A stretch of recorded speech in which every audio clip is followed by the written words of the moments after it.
Bonjour à toutes et à tous, je suis Patrick Riguet, nous sommes le 25 juillet, il est 10h38 et je vous propose ce lundi la quotidienne Ishimoku consacrée à l'euro USD mais en vidéo.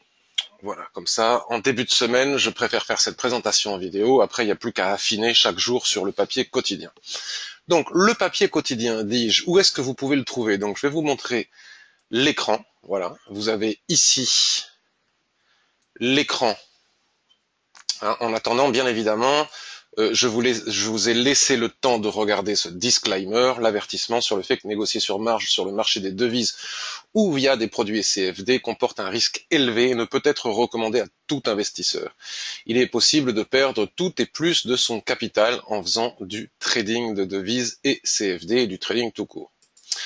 Voilà. Donc sur le site de mon partenaire FXCM, donc son site à FXCM, c'est DailyFX, où vous trouverez les analyses de marché de monsieur Nicolas Lavallée, de Vincent Gann, et de Sylvain, et puis récemment aussi Yoav Nizar, toujours qui a des papiers, et récemment de Valentin Offrand, nouvel analyste de FXCM. Vous pouvez trouver toute une série de ressources, le calendrier économique extrêmement important cette semaine. On va le regarder après parce qu'il concerne aussi l'euro USD et le trading en général.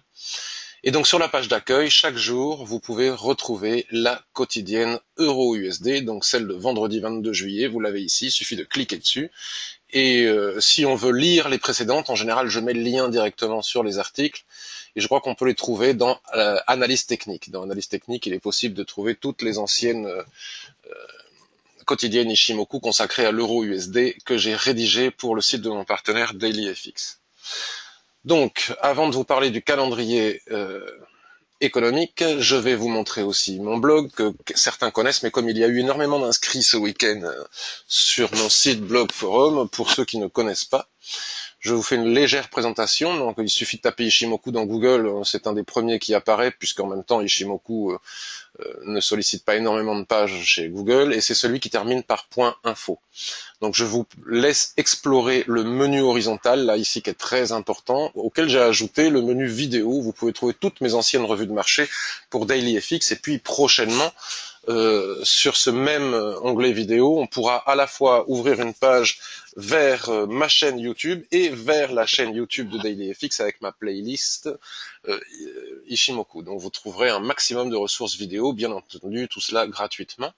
Et puis sur le menu vertical du site, vous avez toute une série de tutos gratuits. Hein, pour ceux qui veulent s'en donner la peine, il y a déjà de quoi apprendre un peu ici. Et puis un maximum de ressources, voilà, différents types de ressources. Il faut absolument, il est intéressant d'explorer les menus puisque c'est là où on trouve un maximum de possibilités. Sans oublier le forum qui est extrêmement complet aussi. Pour pouvoir écrire sur le forum, il faut s'y inscrire séparément du site et du blog, parce qu'en fait c'est un forum qui ne fait pas partie de ce site, c'est un autre forum. J'ai pris un logiciel spécial pour le forum pour qu'il soit complet, qu'on ait un maximum de possibilités. Donc il faut refaire l'inscription lorsque l'on clique dessus. Vous voyez là, j'ai cliqué sur forum Ishimoku. Normalement, il devrait s'ouvrir. Voilà. On va ensuite sur présentation des membres. Vous faites votre présentation et une fois votre présentation faite, on active votre compte. Ça peut prendre 2 ou 3 jours, hein, puisqu'on n'est que 2 à le faire bénévolement. Et là, vous pourrez écrire dans absolument toutes les files et surtout voir apparaître la cellule de veille qu'on ne voit pas si on n'est pas un membre. La cellule de veille, ce n'est pas un endroit où on poste des signaux, mais là où on indique nos positions en avance de façon très claire et qui a un but pédagogique. La dernière en date, c'est celle de l'USD Yen déposée il y a quelques semaines. Vous savez que je ne trade pas beaucoup, j'ai fait ce trade USD Yen et je n'en ai pas fait d'autres jusqu'à présent, puisque je trade de moins en moins à très court terme, en intraday seulement, et des opportunités intraday à forte probabilité de réussite, il n'y en a pas tous les jours, et il n'est absolument pas nécessaire de trader sans cesse et tous les jours pour gagner de l'argent avec Ishimoku. Bien, alors l'euro USD. L'euro USD, vous voyez, j'ai terminé la semaine avec un papier où il y avait ces chiffres indiqués ici. Donc on va aller regarder ensuite un petit peu plus loin à quoi ils correspondent, puisque là c'est serré, on est sur un graphique hebdomadaire. Je pense pas qu'il soit nécessaire de mettre le graphique mensuel parce qu'il va pas nous apporter beaucoup plus d'indications, puisque nous savons que les prix sont enfermés dans cette bande latérale que l'on appelle un range depuis maintenant près d'1 an. Donc je recommence chaque semaine un peu la même histoire, puisque c'est la même histoire qui se joue.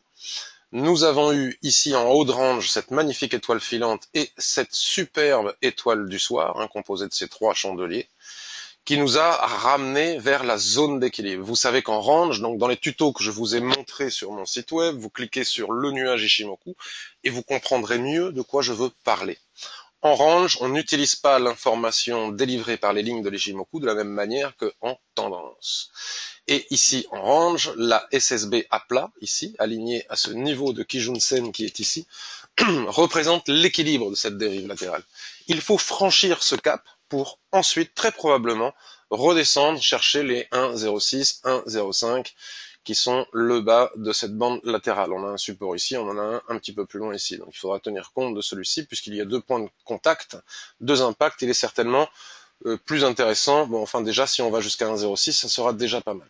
Pourquoi? Parce qu'il arrive rarement, mais ça fait partie des possibilités, les gens qui ont suivi ma formation le savent et mettent totalement à profit cette information. Lorsqu'on arrive sur la zone d'équilibre qui a priori fait passoire, pour laisser les prix logiquement aller de bas en haut du range, comme on peut le constater dans l'historique de cette dérive latérale, même si elle est un peu lente, il faut pouvoir franchir ce cap sous peine d'être confronté à une rotation partielle qui peut arriver de temps en temps et qui renvoie les prix jusqu'en haut, au moins ici, voire donne une indication du sens dans lequel ça va casser. Et nous sommes actuellement, depuis plusieurs semaines, maintenant 2 semaines, 3 semaines, j'ai eu le temps d'aller en vacances, de revenir, et je vais repartir en vacances là quelques jours, je vais revenir, on y sera peut-être encore, ou alors on aura cassé. C'est le moment que j'attends pour entrer en position sur du moyen terme, on va dire, pour avoir des positions intraday de plus de 50 pips, on va dire, pour vous allez voir plutôt 80, 100 pips. Si on bascule maintenant sur une unité de temps inférieure, on commence un peu mieux à voir quels sont les chiffres, les étiquettes que j'ai posées ici, vous voyez. Donc la zone d'équilibre, je ne l'ai pas dessinée, vous la retrouverez sur les papiers de la semaine dernière. J'ai passé mes journées à dessiner et à débattre de cette zone d'équilibre, comment la tracer exactement. Ça a même fait partie d'une séance de coaching que j'ai animée récemment avec quelqu'un sur comment tracer correctement la zone d'équilibre. Bon, la zone d'équilibre, on va dire, elle démarre sur la Kijun Daily ici à 1,1175 et elle s'arrête aux alentours des 1,0950. Donc selon moi, il faut casser ce seuil, on va déplacer l'étiquette, on la remettra après, vous voyez. Celle-ci, je vais la laisser parce qu'elle a donné lieu à un trade en intraday. Il faut dépasser, il faut casser les 1,0950. Une fois que l'on aura cassé les 1,0950, je propose d'attendre le pullback sur les lignes de l'Ishimoku qui vont redescendre, notamment la Kijun qui est restée là-haut, à plat et qui représente un aimant pour les prix, c'est pour ça que c'est difficile de descendre. Et une fois qu'on aura fait le pullback, on pourra viser tous les seuils intermédiaires jusqu'à 1,06. Bien évidemment, pour cela, il ne faut pas qu'il y ait de problèmes géopolitiques majeurs ou d'annonces de banques centrales étonnantes, surprenantes, qui surprennent le marché, etc. L'analyse technique, la limite de l'analyse technique se trouve actuellement dans ces discours de banque centrale et dans tous les événements liés à la géopolitique mondiale. Donc le premier seuil à atteindre seront les 1,0870, puis ensuite on a un seuil ici très intéressant, les 1,08, un fort seuil, et puis en dessous on a les 1,0730, vous voyez, jusqu'au 1,06, il y a vraiment de quoi faire au niveau intraday. Donc ici nous avions la tendance haussière à l'intérieur du range, vous voyez, que l'on peut matérialiser, voilà, par une droite comme ça. Et puis, nous avons très probablement la nouvelle tendance baissière qui est en train de se dessiner pour nous amener vers le bas du range. Mais vous savez qu'une droite chartiste, comme ça, un canal chartiste, pour pouvoir le valider, il faut un 3e point de contact. Donc on peut même être amené plus tard, lorsque les prix auront cassé ici, à une dérive latérale, jusqu'à ce que les prix viennent taper de nouveau un 3e ou un 4e point sur cette borne haute du canal descendant vers le bas du range, et ce sera à ce moment-là de superbes opportunités de trading pour aller viser soit les seuils intermédiaires, soit le bas du range. Voilà. Donc on a un plan de trading qui est très clair, il suffit d'attendre et de patienter pour qu'il se déclenche. En attendant, je proposais des niveaux de très court terme, on va dire intraday, c'est-à-dire qu'il y avait la possibilité d'aller chercher 35 pips. Bon, je peux trader pour aller chercher 35 pips parce que la quantité de pips ne m'intéresse pas puisqu'on peut gagner beaucoup plus d'argent avec 10 pips qu'avec 350. Tout est une question de proportionnalité, de capital. Donc les 1,0950 que j'ai déplacés tout à l'heure, on va les remettre. Et puis je disais, vous voyez, à l'intérieur de cette dérive latérale H4 ici et daily qui représente la zone d'équilibre de la dérive latérale weekly. Donc les gens qui connaissent Ishimoku, qui ont fait mes formations, qui me suivent, savent exactement de quoi je parle. Pour les autres, ça peut paraître un petit peu japonais. Cependant, voilà. En étudiant Ishimoku, on comprend parfaitement de quoi il s'agit. Et puis là, de toute façon, il ne s'agit pas que de l'Ishimoku, hein, dérive latérale, les boîtes, les poupées russes, une boîte dans la boîte de la boîte de la boîte, c'est un grand classique en trading. Je disais que si on cassait en intraday les 1,0990, 85, je disais exactement 1,0985, vous pouvez retrouver ça exactement dans le papier que je vous ai montré tout à l'heure. C'est-à-dire que si vous cliquez ici sur Euro-USD, la quotidienne Ishimoku du vendredi 22 juillet, vous retrouverez le plan de trading dont je suis en train de vous parler maintenant. Je disais qu'en cas de cassure des 1,0985 en très court terme, il était possible de venir chercher les 1,0950. D'accord ? Pour cela, j'indiquais que le bon timing devait être trouvé sur des unités de temps de type M15 et M5, pour la simple raison que si on attend la clôture, puisqu'on agit toujours en clôture de chandelier pour ne pas s'exposer aux mèches, hein, ce que ne comprennent pas très bien les débutants, c'est-à-dire qu'ici les débutants, vous voyez en haut, lorsque la mèche commence à sortir du cadre, il y a un maximum de personnes qui achètent parce qu'elles ont peur de rater un mouvement. Genre ici, on vend parce qu'on a peur de rater un mouvement, mais au moment où on vend, une fois les prix se reclôturent à l'intérieur du range, et à ce moment-là, on est éjecté, donc on ne peut pas le faire. Donc si on n'a pas d'espace, on ne le fait pas. Ou alors, là, on a peu d'espace, il faut affiner le timing sur les unités de temps inférieures. C'est pour ça que je proposais d'affiner le timing sur le 15 minutes. Donc voilà, nous avons ici la fameuse cassure, et je disais, il serait utile même en 15 minutes d'attendre, de laisser casser, d'attendre un pullback pour ensuite venir viser les 1,0950. Voilà, les 1,0950. Sauf que cette cassure s'est faite vendredi après-midi, vous voyez, après 16h45, à 16h45 exactement. On peut même affiner sur du 5 minutes, en suivant la règle d'or qui consiste à dire l'information délivrée par l'unité de temps inférieure est remise en question à la clôture des unités de temps supérieures. Vous voyez, on a ici la cassure. Et donc l'idée était d'attendre 16h55, la cassure, vous voyez, d'attendre un pullback, toujours pareil, pour pouvoir viser ce bas de range ici à 1,0950. Sauf que ça a cassé et il n'y a pas eu de pullback valable et ici nous sommes arrivés à 20h35, à 5 pips de l'objectif. Donc l'objectif et le plan de trading que j'ai proposé, c'est bien déclenché, c'est bien déroulé. L'objectif a été atteint à 5 pips près, mais nous n'avons pas eu de pullback pour entrer en position, et donc je ne suis pas entré en position à cause de cela, d'une part, et deuxièmement parce que ça c'est intervenu vraiment trop tard. Un vendredi à 17h, en général j'ai décroché, je fais autre chose. Alors que ce plan de trading, je l'avais proposé dès le matin, mais toute la matinée, vous voyez, toute la matinée, la paire a traîné ici dans son range, et ce n'est qu'à 16h45 qu'elle a cassé. Elle aurait cassé à 15h, on aurait peut-être pu faire quelque chose. Bref, les prix ensuite, là, je ne sais plus, on est le 24, oui, donc ça c'est hier soir, un dimanche, on est remonté ici, on a retracé, donc vous voyez, on est en train de refaire une boîte dans la boîte, hein, c'est un grand classique du trading, surtout quand on attend des statistiques et des annonces de banque centrale comme cette semaine extrêmement importante. Puis on est redescendu jusqu'au 1,0951, puis là on est en train de remonter, et c'est intéressant de voir ce qui va se passer ici. Parce que nous pouvons, et c'est peut-être le plan de trading du jour, il est désormais possible de tracer une nouvelle boîte. Regardez, on va la mettre dans une autre couleur parce que sinon on n'y voit plus rien. Voilà.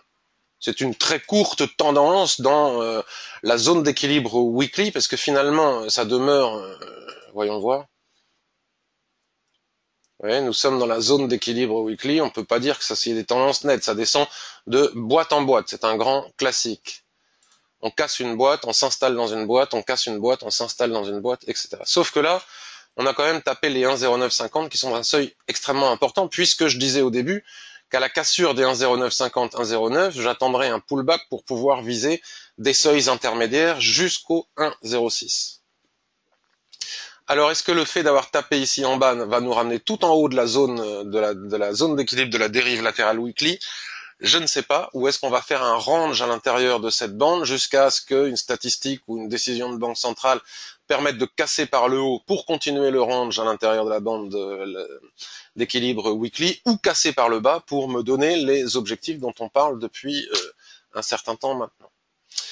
Donc ici, ce qui est intéressant, c'est si nous avons ici un soulèvement, comme j'expliquais sur mon papier vendredi dernier, accompagné de volumes. Pour le moment, les volumes, regardez, ils sont absolument nuls, donc il faut faire très attention. Le nuage devient de plus en plus fin. Quand le nuage est très fin, c'est un indicateur de manque de volatilité, d'indécision totale, et il est souvent prudent de ne pas trader. Peut-être qu'il va y avoir des statistiques, j'ai pas regardé le calendrier dans la journée ou dans la matinée, ou comme ça, tiens, c'est intéressant, là, quand je vous parle souvent du directional réel volume, regardez ici, tous les particuliers vendent, et puis on se retrouve en haut, puisqu'on me posait la question sur le forum, puisque je donne souvent cet exemple. Donc ici, si on a un soulèvement avec des volumes, on peut éventuellement vendre pour viser le bas du range, en mettant le stop au-dessus de la mèche haute, la plus haute ici, 1,0990, on va dire 1,10 à peu près, et il faut observer si on a un ratio minimum de 2 pour 1. Si c'est le cas, on peut y aller. Mais en général, en range, il est meilleur, il est plus utile d'attendre d'avoir des ratios au moins de 3 points. Le trading range offre d'excellents ratios. On va pas s'embêter avec un ratio de 2 pour 1, surtout dans une période d'incertitude. Vous voyez, ça peut monter. Regardez, ça a été le cas ici.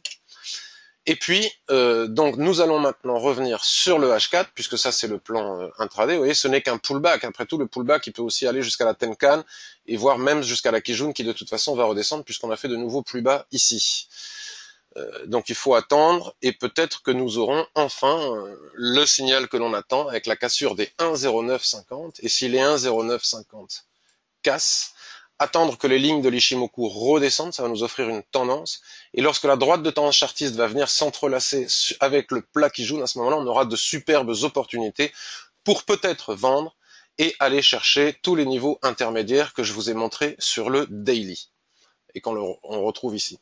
Alors, voilà pour le plan de trading euro-USD et l'analyse du lundi. On verra comment ça se décante dans les jours à venir, et notamment avec les annonces très attendues économiques que vous retrouvez sur le calendrier économique de DailyFX. Ça va nous servir de base au prochain papier de la semaine. N'oubliez pas demain la revue de marché vidéo complète, c'est-à-dire que je vais vous proposer une revue de marché sur la plupart ou sur des sous-jacents qui me semblent dignes d'intérêt que nous avons ici en haut de mes graphiques. Et notamment, vous voyez par exemple l'USD CAD, je lisais ce matin quelqu'un qui disait qu'il y avait une superbe tendance haussière sur l'USD CAD, sur le H1, vous voyez, regardez. Superbe tendance baissière, voilà. Sauf que il faut toujours faire attention parce que les tendances s'inscrivent souvent dans un range et les gens ont du mal à le voir. Si on bascule sur du daily, regardez ce que ça donne. La tendance haussière H1 n'est autre que la tendance qui a conduit les prix du bas vers le haut du range. Et quand on arrive vers le haut du range, on ne peut pas continuer à trader cette tendance tant que le range ne casse pas. C'est une tendance intermédiaire à l'intérieur d'un range, d'accord? Donc il n'est pas impossible ici que les prix refluent sous la borne haute du range pour ouvrir la voie à une nouvelle tendance baissière. Donc il faut faire très attention lorsqu'on est en haute tendance sur la borne haute d'un range. Nous en parlerons demain. Nous avons un petit peu la même chose sur le gold, où tout le monde nous explique que le gold est très haussier, et c'est tout à fait possible qu'il le soit. Mais comme je disais aussi sur les réseaux sociaux, c'est bien dommage, les gens, selon moi, ne voient pas toujours que les tendances s'inscrivent à l'intérieur d'une dérive latérale. Et quand on arrive en haut de la dérive latérale, il faut en tenir compte. On ne peut pas continuer à trader la tendance comme si de rien n'était. Alors s'appuyer ici, avec cette superbe pénétrante pour viser le haut du range, c'était un superbe plan de trading. Chercher à rentrer à l'achat maintenant, en sachant qu'on a une résistance juste au-dessus, qui est la borne haute du range, c'est selon moi beaucoup moins pertinent. Je vous parlerai de tout cela demain. En attendant, je vous souhaite une excellente journée. N'hésitez pas de revenir à moi si vous avez des questions, à participer sur le blog, sur le forum, à vous renseigner sur les offres FXM pour vous faire rembourser mes formations sous certaines conditions, voire l'offre des formations, les vidéos, enfin vraiment, vous avez un maximum de ressources. Je vous souhaite une excellente journée et je vous dis à demain pour la revue de marché vidéo. Bye bye.